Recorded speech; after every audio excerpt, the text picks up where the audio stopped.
Do over and under gears work in a TRX4 that has 4-wheel steering? Take a look. First up is the install of the gears. In the lower left corner of the screen, there is a time. That is the time that you want to fast forward to if all you want to see is the driving. To install the underdrive gears in a Traxxas rear end, all you gotta do is take this screw out on both sides, and then the portal casing or the portal gearbox will just simply come right off.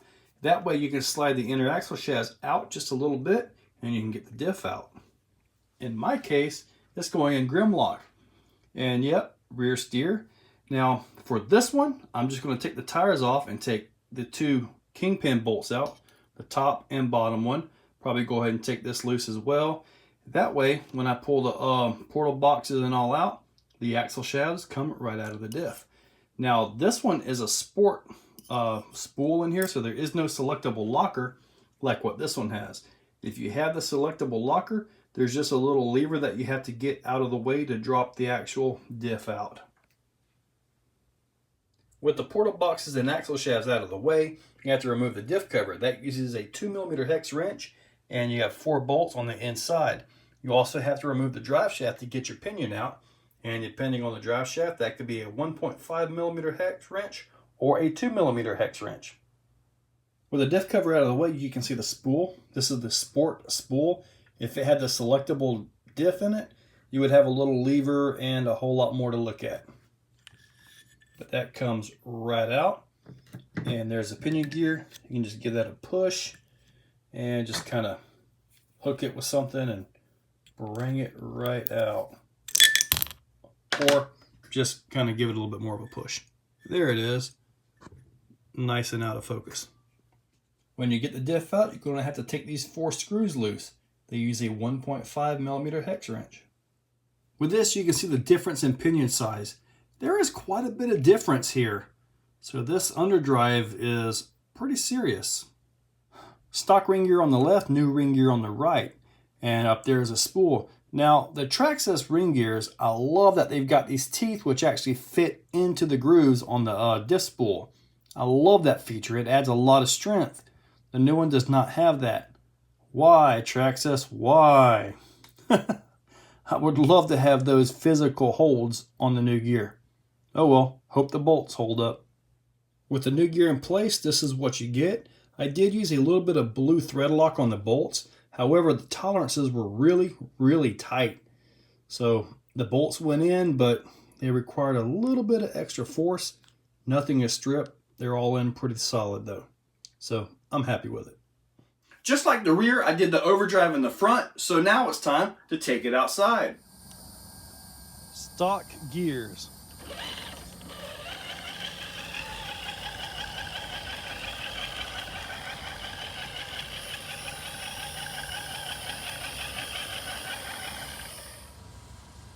Over and under.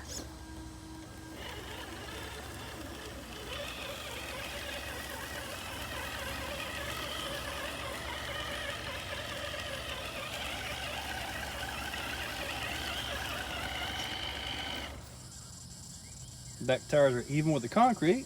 Let's give it a turn. And let's see.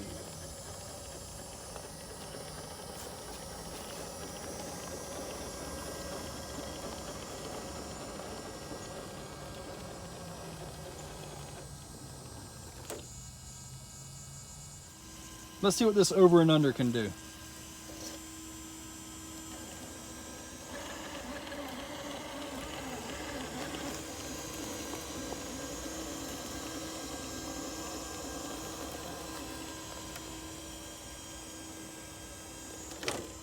Nah, that's not very impressive. Just for the heck of it, let's try that backwards.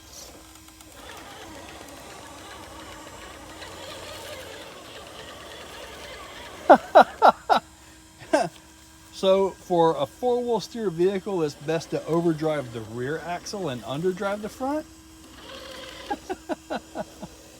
Yeah, it's probably not gonna happen.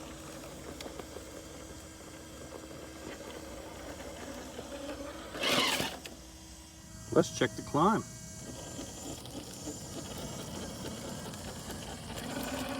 Now this truck doesn't really like this climb very much.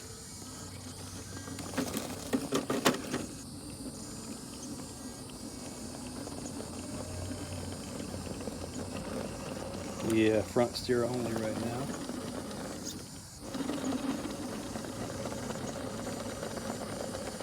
Get that front right tire to hook on.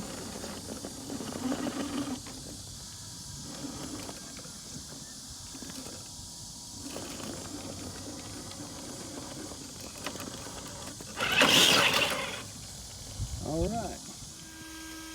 Let's try this one.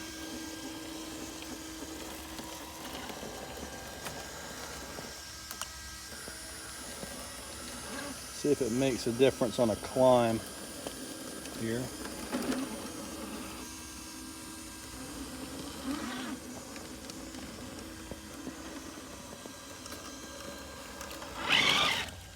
Okay, I wasn't really impressed. I noticed a bit too much drag on the system. It did seem to climb a little bit better. Now, when I was driving backwards for the little turn test, wow, did it turn sharp. Who would have guessed that one, huh? I did take it to a comp at the Barbarian Scaleplex, and although we won because it was a team challenge, I think I noticed a couple spots where it was a benefit over what it was before with the stock gears, but not enough to keep them in the truck. I'm going to take the front overdrive gears out and put those in the Optimus truck and just see if it makes more of a difference there. My Optimus truck is, you know, front steer only, and it has the selectable diffs. Maybe it'll work better there. But for me, at this point, with my 4-wheel steer Grimlock 3 truck, not all that impressed with it, really. But I am going to keep the underdrive in the back, but stock gears in the front. Guys, hopefully this helps you out, and there are links in the description below on how to get these gears. And as always, thank you all for watching.